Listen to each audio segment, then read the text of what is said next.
What's up guys, it is Zac here today. So I am well aware that the majority of people who do videos such as this on YouTube are under the age of, let's say, 20.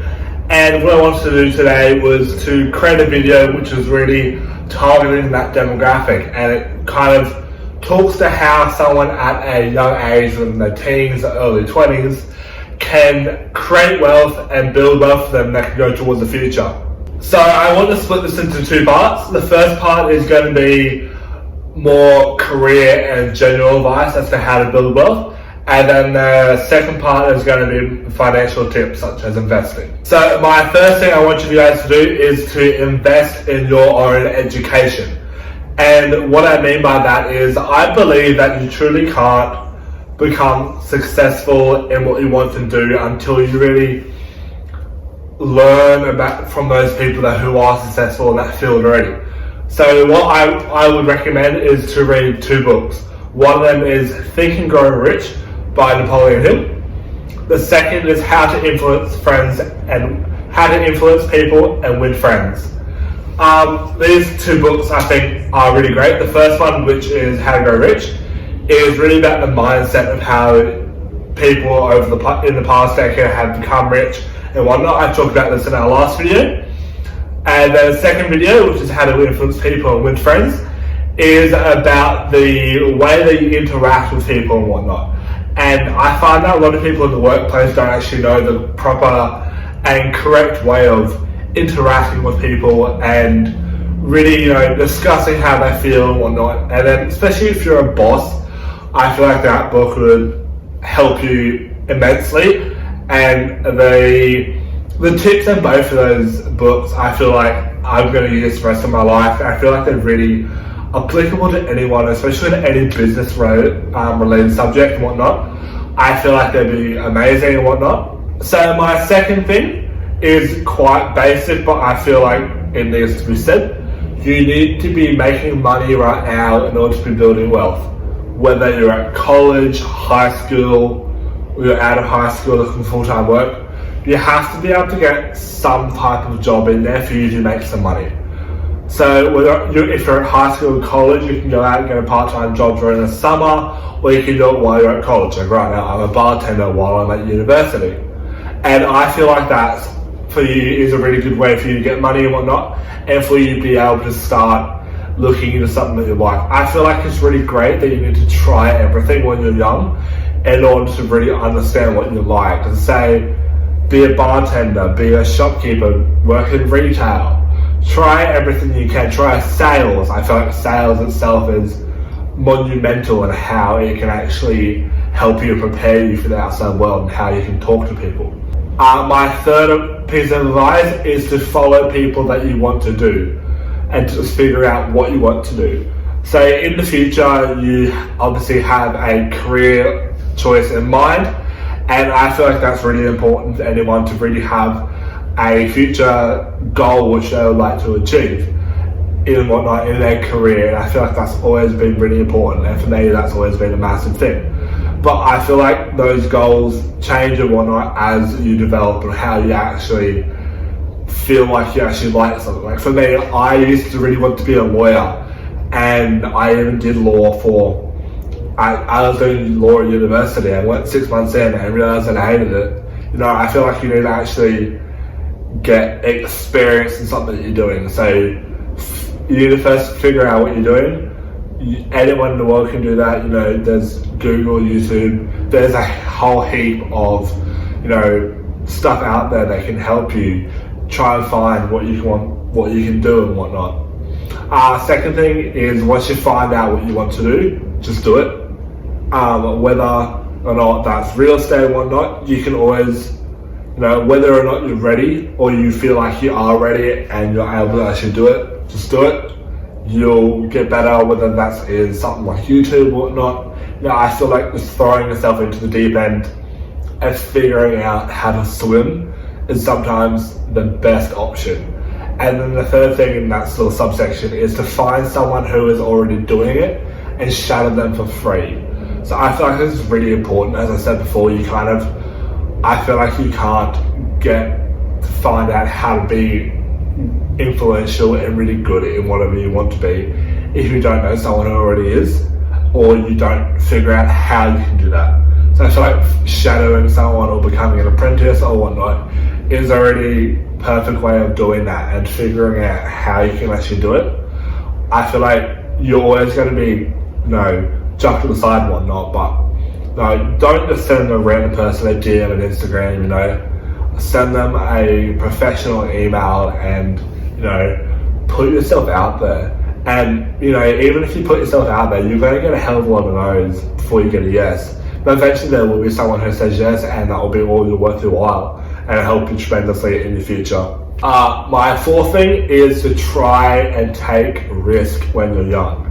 Because genuinely when you're young, you don't have a lot of overheads. So for example, you aren't living at a home, you don't have mortgage or rent to pay, you don't have groceries to pay, you don't have health insurance, you don't have car insurance, you don't have car repayments, you don't have all that stuff. And I feel like that means that it's the perfect time for you to take risk with that money, create that business that you've always wanted, create, that YouTube channel that you've always wanted, find something that you particularly enjoy and take a risk with that. If you want to do day trading, do day trading. Find what you find enjoyable, do that. And I feel like that's always the most important thing. Because at the end of the day, if you're young and you don't have an overhead, it doesn't matter if you take risk and it fails and you lose your money, because at the end of the day, you're young and you're always going to make that money back.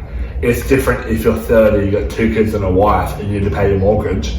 That's obviously different because you have a minimum amount of money you have to make in order to make those repayments. You have a minimum amount of money you need to be able to have to be order to live your life as you are living it right now. So my fifth thing on the general stuff I want you to do is find a way of getting a credit score.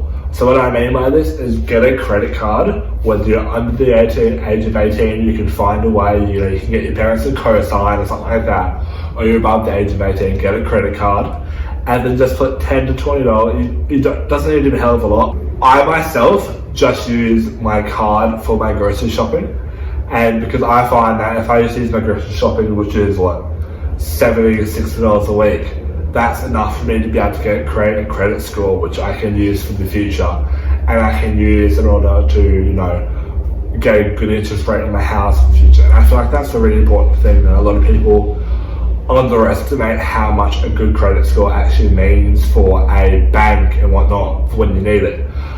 So a credit score, for instance, is normally between 800 and 400. So 400 is the lowest, means you will never get anything at all. 800 is the best, and they'll give you the best interest rate on loans, and they're more likely to give you money because it means that you're more likely to pay them back. Actually, also I do have another point which should be in the general one, and that is to have a superannuation fund or a Roth IRA or a 401k, whatever it is in your country. I feel like this is a really good way, a really perfect way for you to have it. I know in Australia you have to have a superannuation fund, and I think that's just really good and really good for your peace of mind and whatnot. And I think, for example, it's a way for you to be able to have tax-free money in the future when you retire. And I think that's perfect, I think, for example, if you have a Roth IRA that gets an average of 7% per year before inflation, every $100 you put in at the age of 18, that's going to be $1,900 at the end when you retire. So you think about it, that's a massive amount of money that you have just sitting there. It's $100 to you right now. $100 isn't actually a lot, but when you think about it, $100 in the future right now is almost $2,000 in the future. Why just keep that in your bank and spend it on a purse or whatnot you're going to use for a year? I felt something like that's really important for you to be able to use. So these are my investing habits, which I think that pretty much everyone should do, whether they're 70 years old or whether they're 14 years old. I feel like that can always help, and they're always going to be able to, make it so that you can build your wealth in some way or another. So my first one is to save a set percentage of your salary in some way or form. The second, which is what I have talked about a lot on this channel, is to track your income and expenses. I talked about this in the last video a lot as well, and I feel like it's just a very easy way of you save more money, which you're able to invest later on in your life. My third one is to stay out of bad debt. I think this is a very vital thing that needs to happen and whatnot, and I just think that this is a very easy thing that can happen. So what I mean by bad debt is debt that doesn't make you more money off it. So for example, a mortgage on a house, which is used as an investment property, makes you money.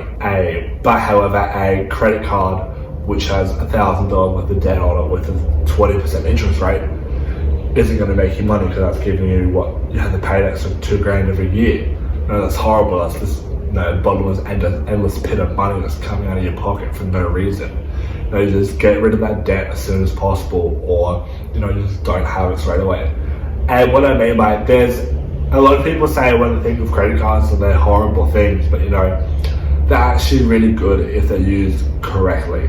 So what I mean by this is, if you have a credit card, don't spend any money on it that you can't afford to have.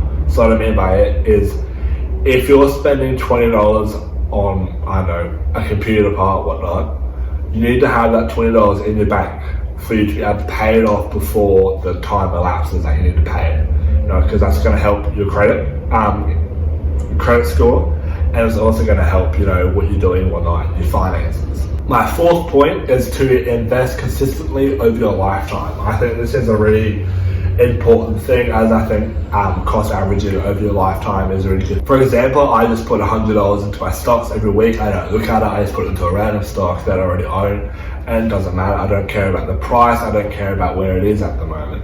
I think that's perfect, and I think that's a really good way of thinking about your money, especially when it's in stocks or in real estate and whatnot, because and invest for the long term. When you think about it, don't invest in the short term unless you are, day trading and whatnot. And I feel like that's really important for you to be able to think about long term, because you need to think as soon as you give that money away, you need to think that as that isn't your money anymore, and you need to be able to think that you don't have it.